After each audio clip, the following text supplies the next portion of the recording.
예수님의 이름으로 기도드렸습니다. 아멘. 교재들 다 집에서 가져가셨죠? 이 교재를 제가 만들 때 대상은 그렇습니다. 우리 대상이 새 가족이에요.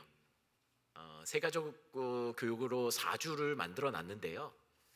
일단 아마 2주 먼저 나갔을 것 같아요. 그런데 제가 오늘 첫 번째 강의를 준비하면서 제가 느낀 게 뭐였냐면요, 우리가 설교 시간에 이미 했고 제가 창조과학 시간에 이미 했던 부분들이더라고요. 많이 겹치더라고요. 거의 아마 창조과학 강의할 때 또 설교 들었던 분들은 했던 것들을 겹쳐서 또 한다고 생각하실 수 있을 것 같아요.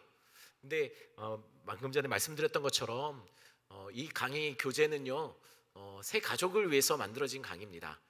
그런데 새 가족을 위해서 만들었는데 새 가족만 하면 안 되지 않습니까? 우리 기존에 있는 성도들도 해야겠다는 생각이 들어서 먼저 이거 4주 하고, 그리고 다음 단계를 계속 하려고 합니다. 그러니까 좀 아마도 들으시면 그냥 정리하신다고 생각하고 했던 얘기인데 라고 생각하지 마시고 정리한다고 생각하고 한번 들으시면 될 것 같다는 생각이 듭니다. 예, 우리 장로님 복 받으실 겁니다. 아멘 해주셔서 정말 그때 아무도 없을 때 혼자서 막 하는 거하고 그래도 몇 분이 이렇게 계셔서 반응해 주시니까 너무 감사해요. 막 아멘하면 힘이 나고요. 그렇습니다. 첫 번째 강의는 창조에 관련된 부분이에요. 새 가족이 왔을 때 창조주 하나님, 창조주 신앙이 굉장히 중요합니다. 왜냐하면 여러분, 모세오경을 언제 썼는지, 언제부터 쓰게 되었는지 아십니까? 제가 몇 번 설교 시간에 얘기했던 것 같아요. 모세가 모세오경을 처음 쓰게 된 계기는요, 금송아지 사건 때문에 그래요. 대부분의 학자들이 동일하게 말하는 게 뭐냐면 금송아지 사건 때문에 모세가 충격을 받았다는 거예요. 시내산에 갔다가 이제 율법 언약궤를 받아 내려오면서, 언약궤가 아니라 그 돌판을 받아 내려오면서 40일 동안 자신이 내려오지 않자 성도들이 그 40일을 못 참고서, 성도들이 아니라 이스라엘 민족들이 그 40일을 못 참고서 밑에서 금송아지 만들었지 않습니까? 그러니까 충격을 받은 거예요.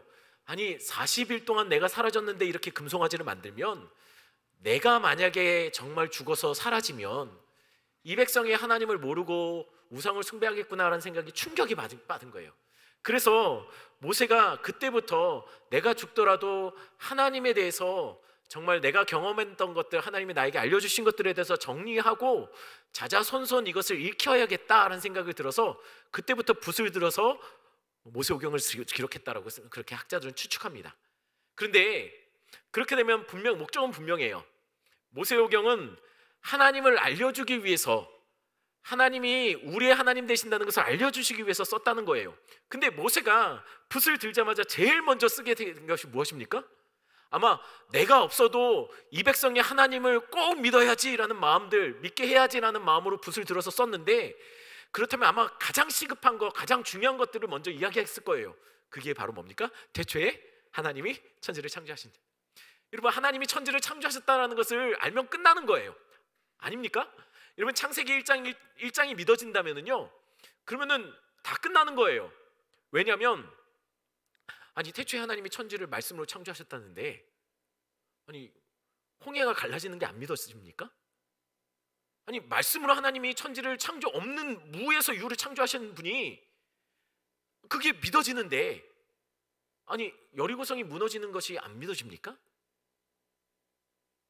아니 이상하게 우리는 종종 그런 마음들이 있어요. 우리 안에, 아니 태초에 하나님이 천지를 창조하셨어요. 홍해도 가르셨습니다. 여리고도 무너뜨리셨어요. 그런데 우리는 그렇게 생각해요. 하나님이, 우리의 문제는 하나님 어쩌지 못한다고요. 그래서 기도하다가 안 들어지면 멈추죠. 하나님이 계심에도 불구하고 우리는 작은 문제 앞에 넘어져요. 마치 하나님이 없는, 하나님이 천지를 창조하실 능력은 있지만 우리의 문제는 뒤집어 놓을 수 없는, 하나님의 능력이 굉장히 제한적인 것처럼 그렇게 생각한다는 거죠. 그래서 제일 먼저 모세오경을 기록했던 모세는요, 창조주 신앙을 그의 백성들에게 알렸습니다. 마찬가지입니다. 저는 신앙의 가장 기초는 창조 신앙이라고 생각해요. 이것이 흔들리면 아무것도 우리 안에 남는 게 없죠. 하나님이 우리의 주인 되십니다. 근데 이게 굉장히 심각해요. 지금 그 문화나 여러 가지 뭐 이렇게 그 방송이나 이런 것들을 통해서 계속 공격하는 게 있어요. 아주 집요하게 공격하는 게 예전에는 주로 마약이었어요. 마약 갖고 굉장히 락 음악이나 모든 것에 이것에 대해서 굉장히 많이 공격했거든요. 그러다가 굉장히 그 다음 음란함 점점점 이제 하다가 폭력 그러다가 요즘은 뭘로 많이 가죠? 동성애로 많이 가요. 동성애가 굉장히 심각한 문제는요, 창조주 하나님의 신앙을 흔들어 놓기 때문이에요. 특별히 동성애가 갈수록 더 일반화된 데에서는 지금 벌써부터 미국의 동성애가 합법화된 그 주마다 문제가 되는 건 뭐냐면요, 그 완벽한 가족을 이루기 위해서는 뭐가 필요합니까?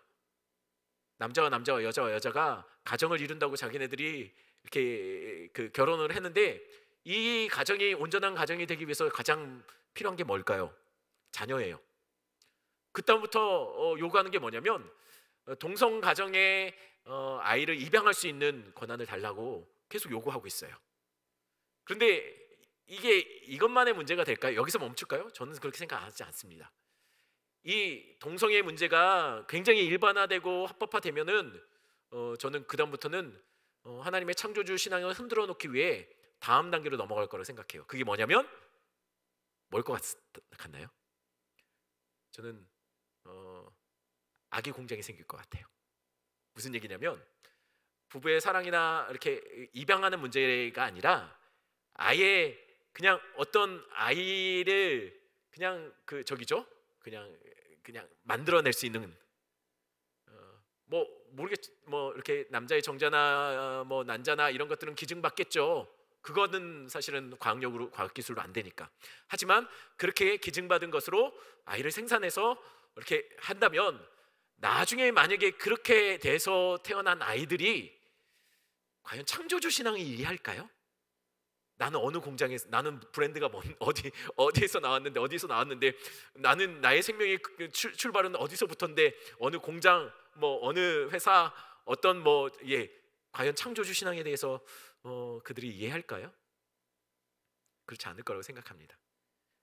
그래서 제일 먼저 새 가족이 왔을 때 제일 먼저 다뤄야 될 부분이 이 창조주에 대한 부분들, 창조에 관한 부분들을 다루고자 첫 번째 강의는 하나님의 디자인이라는 제목으로 강의를 시작할 겁니다.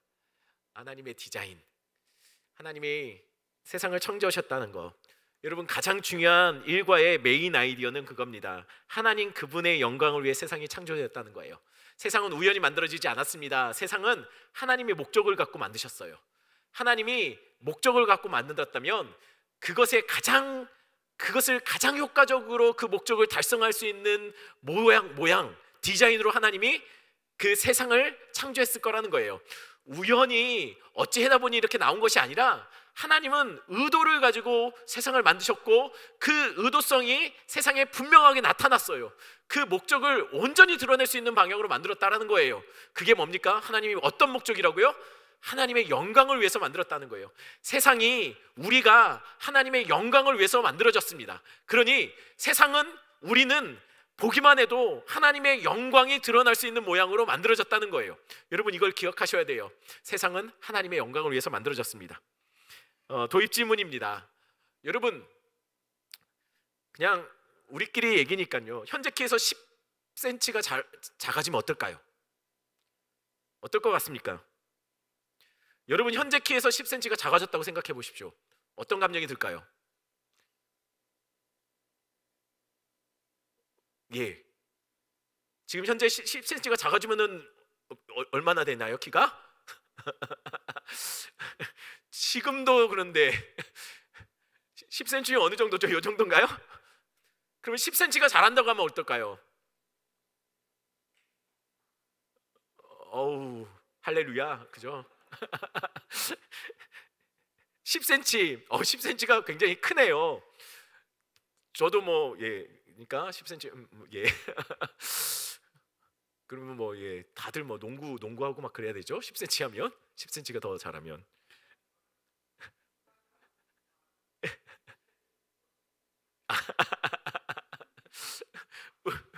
예, 장로님 안 작습니다. 장로님 연배에서는 안 작습니다. 아니, 권사님 괜찮아요. 원래 강의 그렇게 하는 겁니다. 예, 10cm에 따라서 굉장히 우리는 울고 웃을 수 있을 것 같아요. 여러분, 그러면 세상에서 제일 키가 큰 사람이 얼마일까요? 세상의 현재 기록으로는요, 물론 그래요. 이 공인되지 않은 기록을 갖고 있는 사람들도 많을 거라고 얘기하지만, 제가 인터넷을 찾아본 결과 2m 48. 이 사람이, 다음 한번 사진을 한번 보여주세요. 그냥 넘겨주시고, 이 사람이래요. 물론 뭐 얘기 듣기로는 이보다 더 큰 사람도 있다라고 얘기는 해요. 하지만 어찌 됐든 간에 기록상으로는 2m 48이 현재 제일 크대요. 뭐 2m 48이면 저랑 뭐 얼마 차이도 안 나는데, 한 뭐 그렇지 않습니까? 한 50cm 조금 넘게 차이 나네요.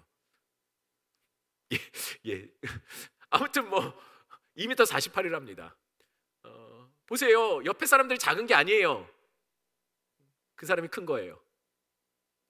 세상에서 제일 큰 사람이 2m 48입니다. 근데 솔직히 말하면 그래봤자 1m 차이도 아닙니다. 그죠? 여기 앉아 계신 분에서 이보다 1m 더 작게 된 사람 없죠? 얼마 아니라는 거예요. 죄송하지만 10cm에 우리는 굉장히 웃고 웃을 수 있지만 얼마 아니라는 거예요. 지구는 둘레가 4만 킬로미터입니다. 이에 비하면 뭐 우리가 키가 아무것도 아니에요. 한번 다음 사진 한번 보여주시겠습니까? 사람이 키가 2m 48이던 160cm던 이거 오산의 항공 위에서 보는 사진입니다. 자, 여기서 사람이 지나간다고 생각해 보세요. 1m 48이 1m 뭐 50이 됐던 2m 50이 됐던 여기서 이렇게 보면 차이가 얼마나 날까요? 죄송하지만 다 거기서 거기에요. 혹시 여러분 집이 보입니까? 여기에 뭐 50평대 아파트를 사던 뭐 10평대 아파트를 살던 뭐 조그만한 뭐 집에 살던 이렇게 떨어져서 보면 다 요만해요. 별거 아니라는 거예요. 하나님 보시기에 우리가 10cm 갖고 키를 갖고 뭐 울고 웃는 거 아무것도 아니라는 거예요. 태양계는 얼마나 할까요? 태양계는 더 큽니다. 장난 아니죠. 태양계 크기가요. 이게 설명하기가 참 여러분 말을 해도 느낌이 안 와서요. 태양계 안에 지구가 있다는 것은요. 그냥 평면으로 생각할게요. 공간이라고 생각 안 하고 평면으로 생각하면 어느 정도 생각하시면 되냐면요. 한 수원에 그 100원짜리 동전 하나 있는 거랑 똑같대요. 그 정도 될 겁니다. 감이 안 오시죠? 그러니까 결국 태양계만 그래요. 태양계만. 지구에서 태양계에 여행한다고 나왔으면 길 잃어버리면 못 찾는 거예요. 여러분 수원 시내 바닥에 동전 하나 떨어뜨려 놓고 찾으라고 하면 찾을 수 있습니까? 근데 태양계 안에 지구가 그만 하나밖에 안 된다는 거예요. 우리는 지금 보시면 사실은 오산 위에서만 봐도 우리는 뭐 10cm 차이는 뭐 아무것도 아닌데 더 떨어져서 한번 계속 올라가 볼까요? 우리 사진으로 한번 계속 올라가 볼게요. 자, 여기서 오산이 보입니까? 오산 안에 우리는 뭐 25평에 사는지 뭐 10평에 사는지 뭐 50평대에 사는지 우리는 그거 갖고 마음이 막 그렇지만 조금 떨어져서 지구 전체로 놓고 보면 여기서 오산은 우리나라 보입니까? 오산 보입니까? 다 거기서 거기라는 거예요. 아무것도 아니라는 거예요. 우리는 그냥 고작 키 10cm 갖고도 울고 웃지만 좀 떨어져서 보면 아무것도 아니라는 거죠. 더 떨어져서 여러분 태양계 안에서 지구는 아무것도 아닙니다. 태양계 안에서 오산은 아무것도 아닐 겁니다. 태양계 안에서 우리의 키에 10cm 차이는 정말 아무것도 아닐 거예요. 그러면 이 태양계 같은 게 우리가 살고 있는 은하계는 얼마나 있을까요? 그냥 대충 추정하기는 1000억 개 이상 된다고 해요. 우리가 속한 태양계 안에 우리가 속한 그 은하계 안에 태양계 같은 별 무리들이 수천억 개 된대요. 그러면 우주에 우리가 속한 은하계 같은 그런 그 섬계가 얼마나 될까요? 역시 수천억 개 된대요. 이거 뭐 감당이 안 되죠. 무슨 얘기냐면 이걸 도대체 누가 만들었냐는 거예요. 우리는 별것도 아닌 조그만 차이 갖고 울고 웃는데 이걸 만든 누군가가 존재한다면 우리는 그 앞에서 할 말이 없는 거예요. 한번 영상 한번 보여주시겠습니까?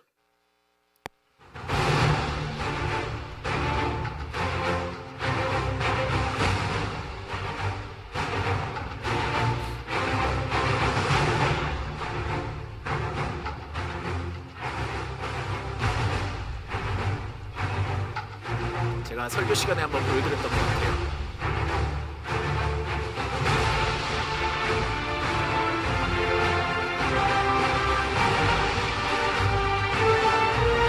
드디어 지구가 나왔죠. 실제 크기를 비교한 겁니다. 해왕성에 비하면 지구는 저만합니다. 토성에 비하면 지구는 정말 조그맣죠. 태양과 비교하면 지구는 보이지도 않습니다. 그냥 점이에요, 점. 근데 우주에는요, 태양은 큰 축에도 속하지 않는다는 거예요. 자, 태양이 보입니까? 지구는 보이나요?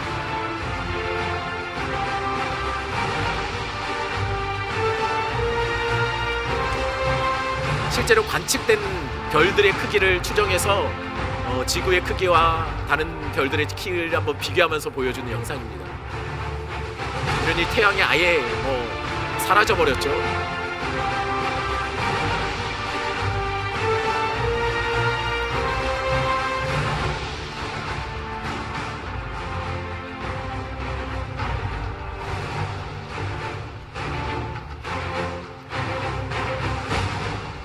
이 정도 보여주면 될 것 같습니다.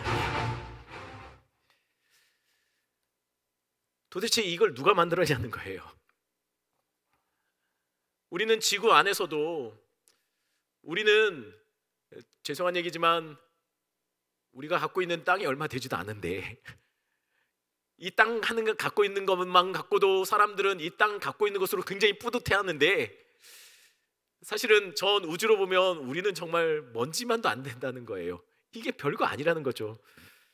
이게 누가 만들었냐는 거예요. 더 놀라운 사실은요, 지금 우주는 더 무서운 속도로 확장되고 있다고 하죠. 그러면은 우주보다 더 그 바깥에 우주를 담을 수 있는 더 큰 공간이 있다는 거예요. 그렇다면 누군가가 이걸 만들었다면 그 만든 존재는 이 우주보다 더 위대할 겁니다. 우주보다 더 크실 거예요. 그러니까 누가 만들었냐는 거예요. 그 만드신 분이 있다면 우리는 그 앞에서 어떻게 해야 됩니까? 우리는 그 앞에서 겸손할 수밖에 없어요. 왜냐면 우리는 먼지 같은 존재니까요. 그러면 세상은 도대체 이 우주에 대해서 뭐라고 말하고 있을까요? 한번 교재 부분을, 우주에는 셀 수 없는 많은 별이 있습니다. 별들은 각자의 궤도를 가지고 질서 있게 움직이고 있으며 조금도 그 궤도에서 벗어남이 없습니다. 이러한 우주는 어떻게 생겨난 것일까요? 여러분, 우주는 어떻게 생겨났을까요? 과학자들이 말하는 우주와 생명의 탄생 이론을 이야기해 보면 과학 시간에 이런 이론들을 배웁니다. 우주는 빅뱅으로 만들어졌다고요. 대부분 요즘은 거의 이것을 정설로 얘기합니다. 빅뱅. 이 빅뱅은 어떤 원리냐면요, 아주 오래 전에, 정말 굉장히 오래 전에 아주 고밀도의 에너지가 집착되어 있는 어떤 에너지 덩어리가 원인은 알 수 없지만 갑자기 펑 하고 터졌다는 거예요. 터지는 순간 그것을 통해서 지금 이 우주가 만들어졌다는 것이죠. 폭발해서 지금 현재 우주가 만들어졌다는 거예요. 그런데 여러분, 여기서 이 빅뱅 이론을 설명할 때 여전히 해결되지 않는 부분이 있습니다. 그러면 그 에너지 입자를 누가 만들었냐는 거예요. 그냥 원래부터 자연히 생겼다는 건가요? 그리고 또 한 가지, 여러분, 폭발이 질서를 만듭니까? 폭발이 생명을 만들 수 있나요? 놀라운 것은요, 폭발을 했는데 한번 사진들을 볼까요? 지구 별들이 도는 것들. 폭발을 했는데 일정한 방향으로 돌지 않습니다. 수성은 저런 방향, 금성은, 지구는 각자 자기 나름대로 돌아요. 또 한번 볼까요? 어떤 별은 이렇게 돌고 어떤 별은 위아래로 돕니다. 또 다음 거 한번 넘겨볼까요? 예, 궤도, 위성의 궤도도 달라요. 폭발을 했는데 일정하게 꾸준히 규칙적으로 돌지만 다 제각각 자기의 특성에 맞게 이렇게 돌면서도 질서를 유지하고 있어요. 폭발이 과연 뻥 터졌는데 돌 때 이렇게도 돌고 이렇게도 돌고 각자 이렇게도 돌고 이렇게도 돌고 이게 가능하냐는 거예요. 폭발은 질서를 만들지 못합니다. 폭발은요 생명을 만들어내지 못해요. 오히려 생명을 죽음으로 만드는 것이 폭발이죠. 생명의 근원, 그렇다면 우주는 그렇게 생겼다면 생명체는 어떻게 시작되었을까요? 우리가 배우는 과학에서는 진화론을 이야기합니다. 근데 사실 다윈조차도 진화론을 말했지만 그가 죽기 전에는 진화론에 대해서 자기는 자기가 말한 것에 대해서 자신의 믿음을 주지 않았어요. 무슨 얘기냐면 흥미로워서 발표는 했지만 그것이 자기의 믿음이라고 신앙이라고 생각하지는 않았다는 거예요. 다윈은 종의 기원이라는 책을 통해서 동물이나 식물이 처음부터 현재의 형태로 창조된 것이 아니라 시간과 환경에 따라서 변이를 일으키며 진화되었다라고 주장합니다. 근데 재미있는 것은 돌연변이가 한 세대 두 세대 지나면 다시 원래대로 돌아온다는 거예요. 뭐냐면 우리 때 좀 뭔가 달라진 모습으로 나와도 한두 대 있으면 다시 원래의 모습으로 돌아간다는 거예요. 여러분 이게요 종이 종을 바꿔서 나오지는 않아요. 무슨 얘기냐면 제가 제자반 했던 집사님이 이런 쪽의 박사예요. 교수인데 그분이 그런 얘기를 하셨어요. 아니 염색체 자체가 이거 뭐 과학자들은 안다고 염색체 자체가 원숭이는 사람이 될 수가 없다고 아예 염색체 자체가 종류가 다르다고 그게 그걸로 나올 수가 없다고 이 종류가 다른 것을 넘어서는 나오진 않는다고 무슨 얘기냐면 원숭이가 조금 다른 색깔의 원숭이가 나올 수는 있어도 원숭이가 굉장히 원숭이를 닮은 사람이 되지는 않는다는 얘기예요. 그런데 진화론은 그런 얘기를 하죠. 이게 환경과 시간에 따라서 계속 변이를 일으키다 보니 진화돼서 지금 모습을 냈다는 거예요. 그렇다면 지금도 원숭이와 사람의 중간 단계가 나와야 돼요. 근데 그것이 발견되지 않죠. 뭐 제가 창조과학에 대해서 강의를 했던 거 혹시 여러분들 기억나시면 한번 보십시오. 그때도 말씀드렸던 것처럼 우리가 소위 말하는 우리의 뭐 비슷했다라고 하는 우리 예전에 뭐 오스트랄로피테쿠스나 뭐 이런 그게 뭐죠? 사실은 조작된 거였어요. 대부분 다 원숭이나 사람의 뼈를 조합해서 만들어 놓은 경우들이 나중에 후대에 그것이 밝혀졌음에도 불구하고 이것이 다 밝혀지고 확인됐음에도 불구하고 문제는 뭐냐면 교과서나 이런 데서 내려오질 않아요. 학계에서는 그것이 이건 조작되고 이거는 저기다 사기다라고 얘기해서 이상하게도 여전히 그것을 얘기할 때 진화론에서 그것을 밀고 있다는 것이에요. 어찌됐든 우리는 생명의 근원을 진화론이라고 말해요. 하지만 진화되었다고 해도 여전히 그러면은 올라가면 과연 그 처음에 그 생명의 시작의 출발점이 됐던 그거는 누가 만들었냐는 거예요. 여러분 무생물이 생명을 만들 수 있습니까? 무생물은 생명을 만들 수 없어요. 생명이 생명을 낳지 무생명이 생명을 낳지는 않습니다. 그럼에도 불구하고 늘 무생물이 생명을 낳았다라고 얘기를 하는 거예요. 그래서 세상은 이렇게 말합니다. 세상을 이렇게 말해요. 자연이라고 말이죠. 한번 자연이라는 걸 한자로 한번 볼까요? 이게 굉장히 굉장히 믿음 없는 말이죠. 자연. 세상을요 설명을 못하는 거예요. 세상이.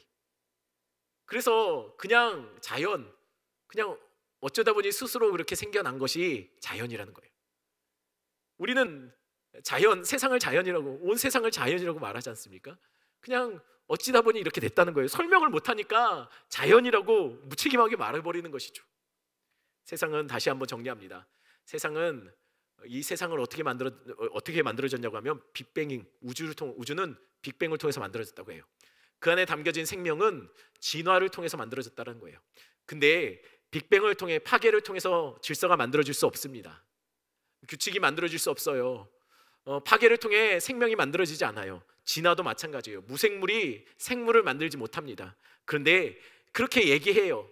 근데 이것에 대해서 아니라는 것들이 너무 많이 밝혀졌음에도 불구하고 끝까지 이것에 대해서 굽히지 않아요. 설명이 안 되니 그냥 자연이라고 말하죠. 그러면 우리 얘기하겠습니다. 성경은 뭐라고 말하는지 지금부터 성경에 대해서 이야기하겠습니다. 성경은 세상을 태초에 하나님이 천지를 창조하셨다라고 말해요. 폭발은 질서를 만들어내지 못합니다. 여러분 예전에 무언가 뻥 하고 터져서 세상이 만들어졌다 할지라도 이 처음에 시작한 이 에너지, 그리고 그것을 터트린 누군가, 힘, 저는 빅뱅을 통해서도 하나님은 세상을 만들 수 있었을 거라고 생각합니다. 하지만 빅뱅 자체가 누군가의 의도 없이 그냥 터지지는 않았을 거라고 생각합니다. 폭발을 통해서 질서가 만들어졌다면 그건 하나님이 하신 겁니다. 빅뱅을 통해서 세상이 완성될 수도 있죠. 왜냐하면 하나님이 그 방식으로 세상을 창조하실 수도 있으니까요. 하지만 어찌됐든 그것을 만드시고 터트리시고 에너지를 만드셨던 뭐가 됐든 간에 그 시작에는 하나의 작은 입자가 아니라 에너지 덩어리가 아니라 하나님으로부터 세상을 시작됐다는 것이에요. 그래서 성경에 분명히 이렇게 말해요. 태초에 하나님이 천지를 창조하시냐. 이 태초에 하나님이 천지를 창조하셨을 때 하나님밖에 없었어요. 아무것도 없었어요. 그렇다면 아무것도 존재하지 않는 상태에서 하나님이 홀로 계셨다면 세상의 시작은 하나님으로부터 시작된 겁니다. 그것을 기억하셔야 돼요. 폭발은 질서를 만들지 못합니다. 미생물은 생명을 만들어내지 못합니다. 없음은 있음을 만들지 못합니다. 그럼 성경은 세상을 어떻게 만들었다고 합니까? 성경은 세상을 누가 어떻게 만들었다고 말씀하고 있나요? 누가 만들었다고 하죠?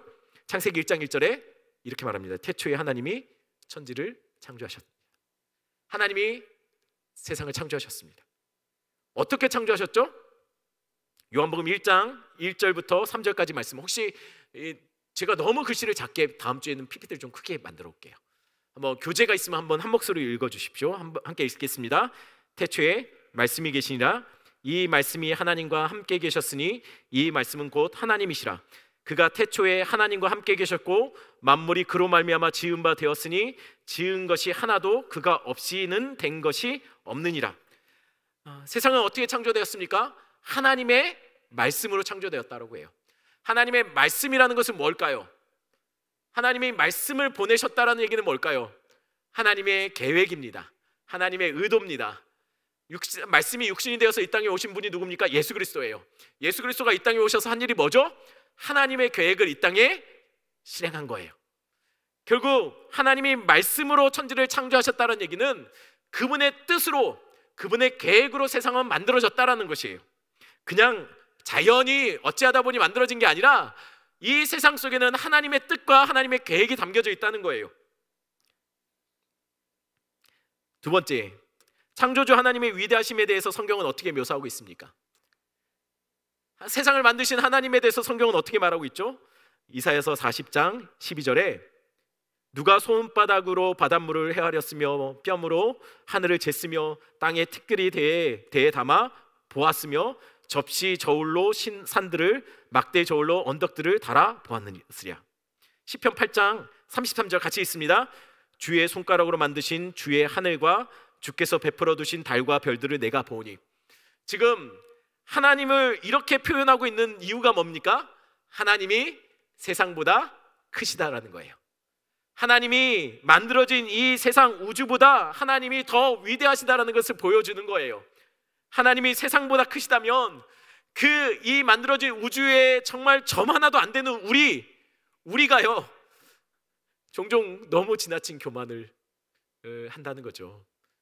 예를 들면 그렇습니다. 제 주변에 제가 전도를 하다 만난 사람 중에 종종 그렇게 말해요. 자기가 천문학에 대해서 좀 공부를 해보고 했는데 자기가 살아오면서 좀 경험을 해봤는데 책도 많이 읽어봤는데 하나님 없다는 거예요. 여러분, 하나님 없대요. 자기가 좀 공부해봤는데, 좀 살아봤는데, 내 경험으로 내가 좀 연구 좀 해봤는데 하나님 없대요. 하나님 그런 거 없답니다. 그분이 과연 이 우주의 몇 퍼센트를 알까요? 그분이 과연 우주의 몇 퍼센트의 공간을 한번 밟아봤을까요? 지구를 벗어나지도 못했고 아마 지구의 100분의 1을 밟아봤겠습니까? 그런데 자기 경험으로는 자기가 보고 자기가 연구하고 자기가 본 바로는 하나님은 없다는 겁니다. 우주보다 더 큰 하나님 앞에서 내가 점 하나도 안 되는 사람이 내가 좀 살아봤는데, 내가 좀 지혜가 있는데 신은 없다는 거예요. 이게 얼마나 하나님 앞에서 가소로운 행동입니까? 성경은 이렇게 말합니다. 손바닥으로 바닷물을 헤아렸다고요. 그분이 뼘으로 하늘을 쟀다고요. 땅에 티끌을 대에 담아 보고 접시 저울로 산들을, 막대 저울로 언덕을 달아보셨다고요. 주의 손가락으로 주의 하늘을 만들고 주께서 베푸신 달과 별들을 하나님께서 만드셨다고요. 그런데 인간은 자신의 조그만한 얕은 지식으로 하나님 없다라고 말한다는 것이죠. 세상을 만드신 하나님의 목적, 그러면 하나님은 왜 세상을 만드셨을까요? 만드신 목적, 세상은 우연히 만들어진 것이 아닙니다. 자연이 아니에요. 분명 하나님의 목적, 의도가 분명히 그 안에 담겨져 있어요. 그것을 보면 하나님의 뜻이 알 수 있다는 것이에요. 세상을 창조하신 목적, 다윗은 세상을 보면서 하나님의 솜씨를 감탄했습니다. 시편 8편 1절 한번 같이 읽어볼까요? 여호와 우리 주여, 주의 이름이 온 땅에 어찌 그리 아름다운 주요, 주의 영광이 하늘을 덮었나이다. 여러분, 혹시 여러분들 이런 경험 있나요? 하나님이 만드신 세상을 보면서 다윗처럼 감탄해 보셨습니까? 다윗이 보면서 와, 세상을 보면서 하나님을 느껴요. 하나님을 찬양했다는 거예요. 여러분, 그런 경험 있으십니까? 제가 이전에 설교 시간에도 말했는데요, 제가 애들을 데리고 그랜드 캐년을 데려갔어요. 근데 그랜드 캐년을 보여주려고 데려갔는데 애들이 차 안에서 자다가 안 나오려고 하는 거예요. 바깥이 덥다는 거예요. 그랜드 캐년 주차장에서 그랜드 캐년 볼 수 있는 뷰까지 한 걸어서 5분에서 10분 정도 걸렸던 것 같아요. 근데 좀 나와서 보라는데 그랜드 캐년에 도착했는데 전부 잠잔대요. 여러분, 이해가 되십니까? 한국 사람들이 아닌 것 같아요. 얘네들이. 한국 사람들 보통 여행 가면 버스에 가이드가 자 내리십시오 하면 내려서 사진 막 찍고 열심히 하다가 자 타십시오 다음 장소. 우리는 감상하지 않아요. 가서 사진 찍고 오잖아요. 다 봐야 돼요. 짧은 시간에 뭐든지 해야 돼요. 외국 사람들은요, 여행 가면 책 가지고 가서 책 보거든요. 우리나라 사람들 그게 이해가 안 되죠. 아니, 여행 가서 하나라도 더 봐야지 왜 책 봅니까? 책은 집에서 봐야지. 아니, 집에서도 안 보나요? 그런데 애들이 자고 안 나와요. 그래서 제가 어떻게 했을까요? 에어컨 끄고 다 쫓아냈어요. 그랬더니 막 전부 엉겨가지고 가는데 나중에 앞쪽에서부터 우와 막 갑자기 소리가 나요. 그랬더니 뒤에 막 비몽사몽인 애들이 갑자기 정신 차리더니 막 앞을 달려요. 뭔지도 모르면서 일단 앞에서 소리 지르니까 달리기 시작했어요. 그러니 앞에 가더니 그 앞에서 전부 다 우와 부르고 그때부터 붕해가 열렸어요. 그 안에서 막 하늘을 바라보라 자기네들끼리 막 찬양 부르고 난리가 났어요. 그리고 끝나고서 호텔방에다 모아놓고 오늘 하루의 일과 속에 너희들에게 특별한 의미 있었던 일들을 한번 나눠보라 했더니 한 애가 그렇게 말했어요. 이 사막 한가운데 이런 엄청난 것을 만드신 하나님, 내 인생에도 하나님 그런 일을 하실 거라고 믿습니다 라고 했어요. 여러분, 세상이 만들어진 것을 보면서 우리는 하나님의 존재, 이게 어찌 그냥 우연히 자연이 됐을까? 아니, 어떻게 이런 아름다움을, 어떻게 석양의 이 색깔을, 어떻게 바닷소리 밑에 이 기가 막힌 이 바람 부는 이것을 도대체 누가 만들었을까? 이게 우연히 자연이 됐을까요? 아니죠. 하나님이 왜 만드셨을까요? 그렇게 아름답게 만드신 이유가 뭘까요? 그것을 보고 하나님을 알라는 거예요. 그것을 보고 하나님을 좀 찬양하라는 거예요. 하나님을 인정하라는 거예요. 그래서 하나님은 세상을 하나님의 영광을 위해서 만드셨다라고 한 거예요. 세상을 보면 다윗처럼 우와가 나와야 돼요. 그렇게 만드셨어요. 근데 우리는 자연을 너무 파괴해서 잘 안 보이죠. 좀 멀리만 떨어져서 좀 한적한 곳만 가도 바다에 밤에 보면 이 쏟아질 것 같은 별들, 그것을 보면 과연 그것을 누가 만들었을까 고민하게 만드는 하나님은요, 보통 작품 같은 것들을 만들면 멋진 작품 끝에는 뭐죠? 낙관을 찍죠. 내가 그린 거라고 흔적을 남겨요. 하나님이 그 흔적을 남겼다는 거예요. 자, 하나님이 세상을 만드신 진짜 이유는 무엇일까요? 19장 1절 말씀, 19장 1절 말씀 한 목소리 읽습니다. 하늘이 하나님의 영광을 선포하고 궁창이 그의 손으로 하신 일을 나타내는 도다. 하나님이 세상을 만드신 이유는요, 그거 보고 세상에서 하나님의 살아계심을 알라고요. 세상이 하나님을 닮고 있어요. 어떤 천문학자 노벨과학상을 받은 천문학자가 그런 말을 했대요. 우주를 보면은 마치 엄청난 초월적인 존재가 수학 공식을 가지고 과학 공식을 가지고 좀 이렇게 장난친 것 같다. 무슨 얘기냐면 우주를 만드는 것이 너무 기가 막힌 원리 원칙으로 그렇게 빚어졌다라는 거예요. 그렇다면 하나님께서 사람을 만드신 목적은 뭘까요? 세상은 그 속에 하나님을 흔적을 남기고 하나님을 알 수 있도록 만드셨다면 사람을 창조하신 목적은 뭘까요? 고린도전서 10장 31절에 이렇게 말합니다. 그런즉 너희는 먹든지 마시든지 무엇을 하든지 다 하나님의 영광을 위해서 하라. 이사야서 43장 21절입니다. 이 백성은 내가 나를 위하여 지었나니 나를 찬송하게 하려 함이라. 뭡니까? 예배자로 우리를 만드셨다는 거예요. 우리를 예배자로 만드셔서 진흙덩어리에 하나님의 호흡을 넣었다는 건 하나님의 임재를 담았다는 거잖아요. 우리는요, 하나님의 임재를 담아낼 수 있는 존재로 만들어진 존재예요. 왜 하나님의 임재를 우리 안에 부어주셨을까요? 하나님과 교제하기 위해, 하나님께 예배하기 위해, 하나님을 만나고 경험하기 위해. 하나님은 우리를 창조하신 겁니다. 그래서 세상은 하나님의 영광을 나타내고 우리는 그 영광을 인정하며 주님을 높이도록 만들어졌어요. 재미난 영상인데요, 우리 영상 하나만 볼까요? 이 영상이 뭐냐면요, 이 영상 말고요, 다음 영상입니다. 이 영상이 뭐냐면 나사의 과학자가 우주를 보면서, 아마 이거 제가 보여드렸던 것 같아요. 우주를 보면서요, 이거 아니에요. 우주를 보면서 우주 안에 정기적으로 소리가 나는 것을 이제 담은 거예요. 정기적으로, 혹시 안 나오나요? PPT 안에 있을 것 같은데. 이 소리를 보면서 이 우주 나사의 과학자가 재미난 상상을 해서 만든 게 혹시 준비가 아마 안 되면 그냥 없는 걸로 할게요. 다음 걸로 넘어가겠습니다. 그러면 준비되면 알려주시고 안 되면은 제가 안 되는 걸로 알겠습니다. 다른 신은 없다. 근데 문제는요, 세상을 보면 하나님의 살아계심이 보입니다. 우리도 하나님 없이는 살 수 없는 존재로 하나님 만드셨어요. 그래서 세상은, 성경을 보면 하나님은 사랑이라고 말하죠. 근데 사랑은 필요한 게 있어요. 혼자 사랑합니까? 아니죠. 사랑할 대상이 필요해요.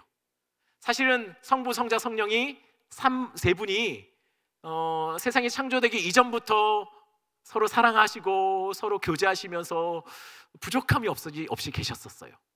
그런데 이 세 분이, 사랑이신 그분들이 자신의 사랑할 존재, 자신의 사랑을 쏟아부을 존재를 만들기를 원하셨어요. 그게 누굽니까? 바로 우리예요.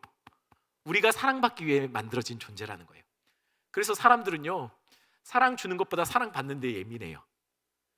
사랑 많이 줘서 속상한 사람은 별로 없어요.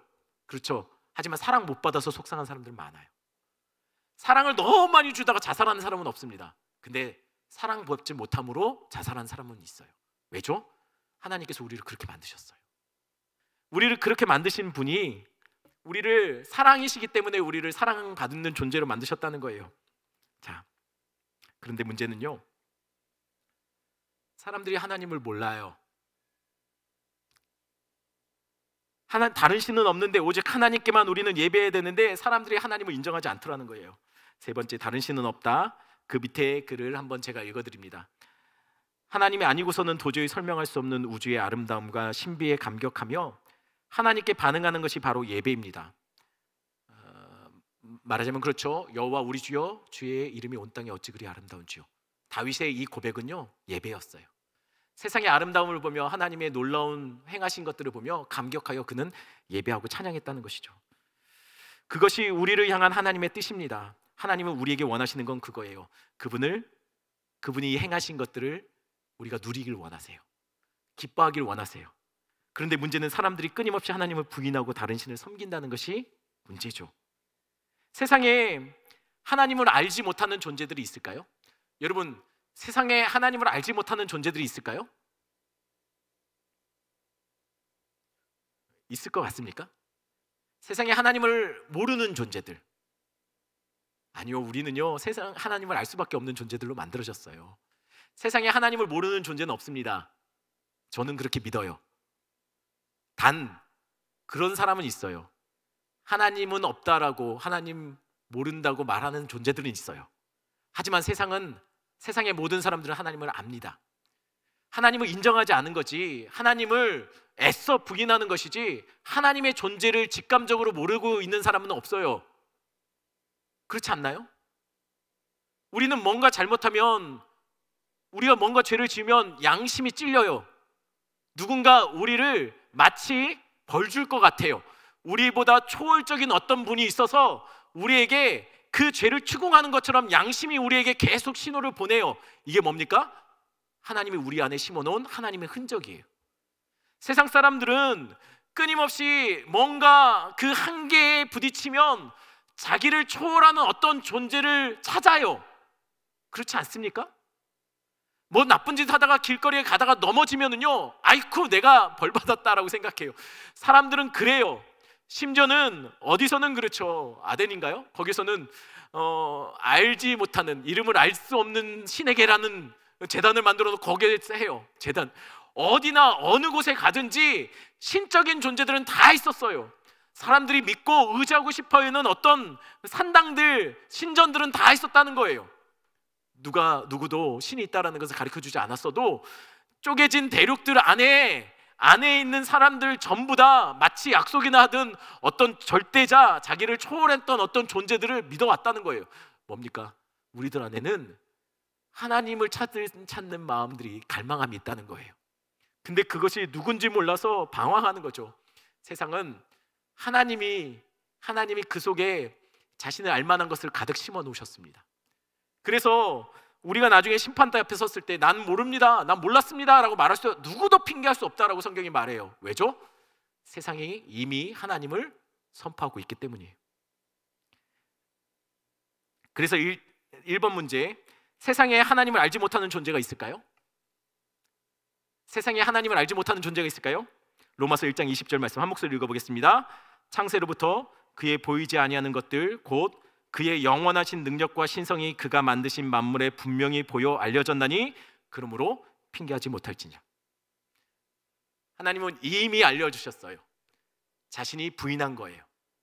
이미 하나님은 그 속에 담으셨어요. 우리 인간의 이 몸만 봐도 얼마나 신비하고 놀랍습니까? 어찌 이게 우연히 자연이 만들어졌겠습니까? 하나님은 그분의 솜씨를 우리에게 세상 속에 다 심어 놓으셨어요. 왜 많은 사람들이 그런데 하나님을 알지 못하는 것처럼 그렇게 살아가는 것일까요? 로마서 1장 28절에 이렇게 말합니다. 한 목소리 읽습니다. 그들이 마음에 하나님 두기를 싫어하며 하나님께서 그들을 그 상실한 마음대로 내버려 두사 합당하지 못한 일을 하게 하셨으니. 왜냐하면 그들이 하나님을 두기 싫어한 거예요. 빛이 오는 것을 그냥 어둠 속에 있고 싶어서 그것을 거부했다는 거예요.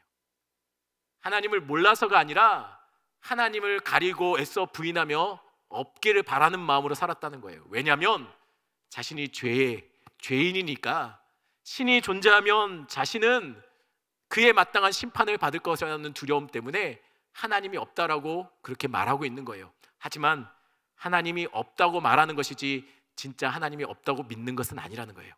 인정하지 않는 거예요. 우리 안에 하나님은 하나님을 알 수밖에 없는, 하나님에게 반응할 수밖에 없는 흔적들을 우리 안에 심어 놓으셨다는 거예요.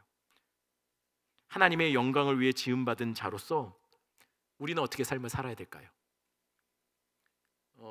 1과 마지막이 좀 애매하게 말 끝나는 것처럼 보이죠? 왜냐하면 2과에서 연결되기 때문입니다. 하나님을 모른다는 사람들, 하지만 하나님은 그렇다고 인간이 없다고 해서 없어지는 분이 아니세요. 인간의 판단과 결정에 하나님이 제한받는 분이 아니세요. 하나님 살아계세요. 그렇다면 우리가 무엇을 해야 하느냐라는 거예요. 하나님의 영광을 위해 지음받은 우리가 어떤 삶을 살아야 될까요? 하나님은 우리를 예배자로 초청하십니다. 하나님은 우리 삶 속에 우리가 사는 날 동안 그분의 살아계심을 느끼며 경험하며 인정하며 높이며 살기를 원하세요. 여러분, 축구 선수가 골을 넣기 위해서 응원이 필요합니까? 환호가 필요한가요? 아니요. 축구 선수는 그거와 상관없이 골을 넣습니다. 근데 골이 들어가고 나면 관객은 어떻게 하죠? 그때서야 환호성을 쳐요. 무슨 얘기냐면 우리가 인정하든 인정하지 않던 하나님은 이미 행하셨어요. 세상을 완성하셨어요. 하지만 하나님이 원하시는 것은 그것을 우리가 누리며 기뻐하며 그것에 감격하여 예배하길 원하신다는 거예요. 우리를 예배자로 부르셨다는 거 잊지 마시고 그런 삶 사시기를 간절히 축원합니다. 다음 주에 이어서 이과를 하겠습니다. 한번 같이 기도할까요? 우리가 한번 같이 기도할 것은 우리는 하나님께서 예배자로 지음받은 하나님을 예배하기 위해 영광 돌리기 위해 우리를 하나님께서 만드셨습니다. 그렇다면 우리의 삶은 하나님 앞에 우리가 예배자로서의 삶을 사셔야 될 것 같아요. 이 시간 함께 기도할 때 하나님 내 사는 날 동안 주님 예배하며 주님 높이며 살게 하여 주시옵소서. 이 시간 함께 기도하고 제가 마침으로 기도하겠습니다. 함께 기도합니다.